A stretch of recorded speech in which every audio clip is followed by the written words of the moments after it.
A secure marriage, a fulfilling job, steady income, and fun hobbies. Not too long ago I had it all. My life was everything I could have wished for, full of laughter-filled nights with friends and peaceful family evenings with my adult kids. My wonderful wife, who had survived the trials of scattered socks and late-night snoring, would warmly greet her close friends, all while managing to handle the giant fish I proudly brought home from my latest fishing trip.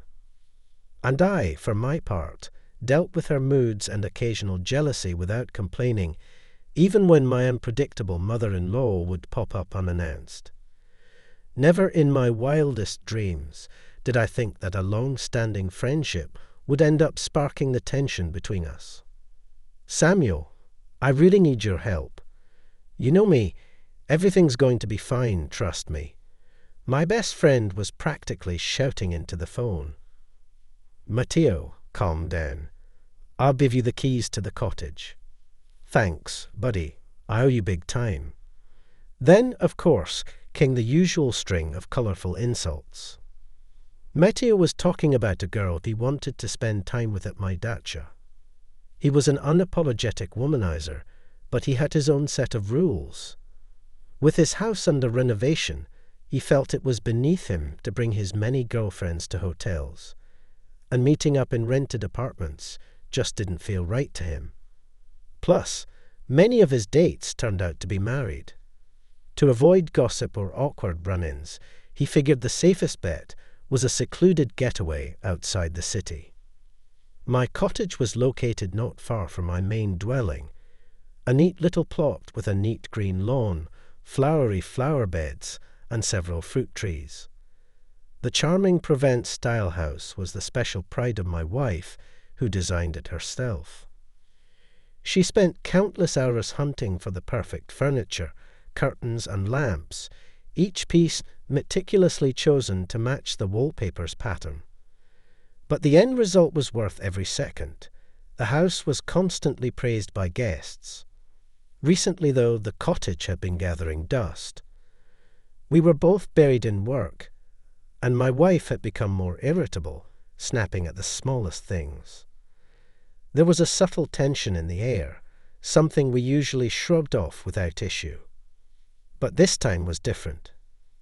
I could see it in her pale, tight-lipped expression when I walked in after a long day. Mia and her friend were sitting at the kitchen table. She barely acknowledged me, offering only a scowl. But Harper, of course, tried to make conversation. Samuel, hey, long time no see. Have you been? You look great. Did you lose weight or something? She said with an overdone smile that didn't quite reach her eyes. Hey, yeah, I'm fine. I won't interrupt, I muttered, heading into the other room. I could barely tolerate Harper. She had an unpleasant aura about her. Mia and she had been classmates in school, but had lost touch until fate brought them together again. Harper, in turn, had helped my wife land her job at the company where she worked. To me, Harper was a hypocrite, all sweetness on the outside, but with an edge of cold arrogance. She hid it behind fake smiles and sugar-coated words, but I could see right through it. I didn't know what she'd said to Mia, but I knew something was off when my wife retreated to another room. The next morning, she dressed up for work. I complimented her, but I could sense the subtle, manipulative intent behind it. Let him see how beautiful I am, was the message she was sending. This went on for a week, with Maya running her silent marathon, barely acknowledging my presence. Then, on the weekend, the storm hit. It all blew up over a careless comment, and before I knew it, we were in the middle of a massive argument. I heard things that cut deeper than I expected. She laid out all my faults without holding back. The tipping point came when she accused me of cheating. I know you're seeing someone. My wife screamed, her voice full of fury. How could you do this to me after all these years? Hold on. What are you talking about? These are ridiculous, baseless accusations. Why are you making up all this nonsense? I shot back, baffled. Baseless, you say? Her voice trembled with rage. You're caught, and I've got the proof. I hate you. And with that, she burst into tears. Through her sobs, Maya told me that she and Harper had gone to the country house. Maya needed a grass trimmer since she had recently moved into a new house. They sat down for coffee, and as they pulled out the cups, they noticed that 2 of them were less dusty than the rest. I couldn't hold back any longer. Well, Matteo's been at the cottage with some young woman. I blurted out, trying to shift the focus, but she wasn't having any of it.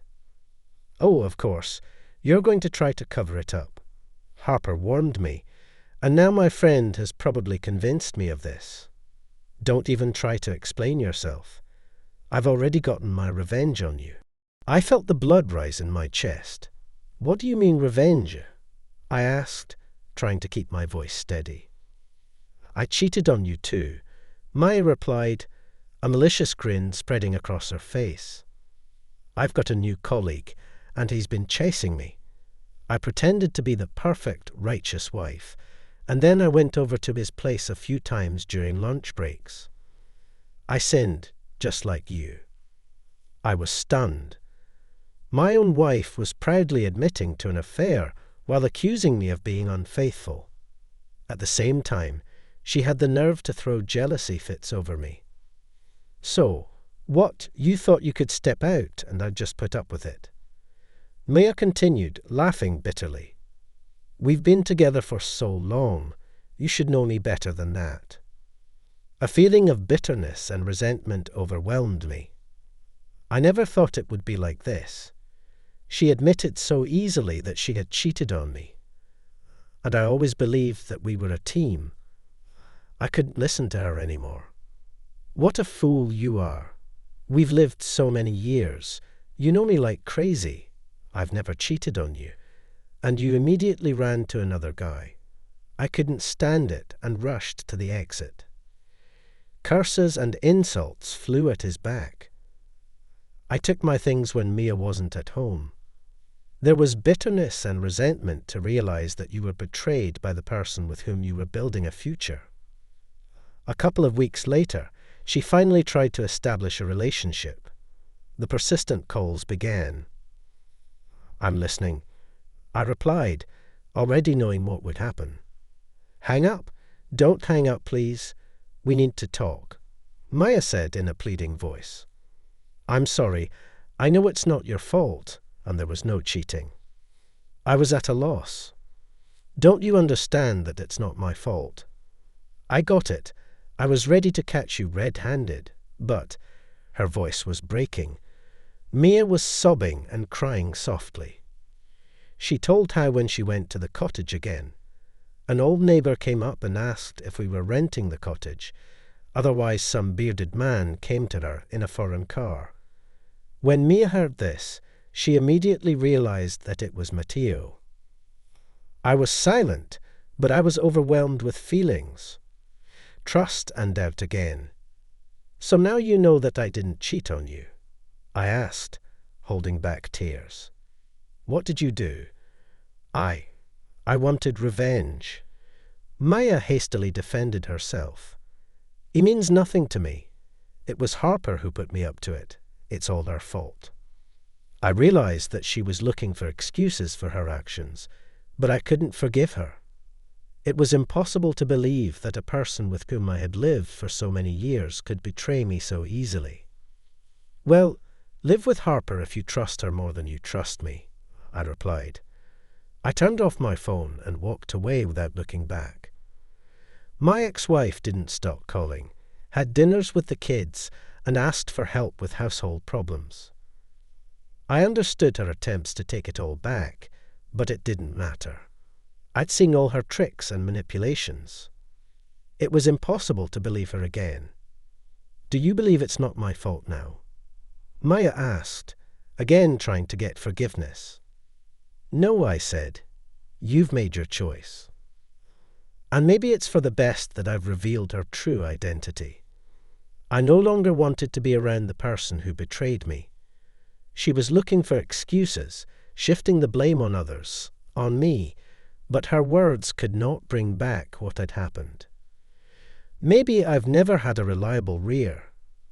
I've always had a small-minded woman with me who, as it turned out, is capable of betrayal. But I've learned that the real value in a relationship is not only in words, but also in deeds. And I will look for someone who will be close and honest with me. That's how one of the most important stages of my life ended, and maybe it was even liberating for me.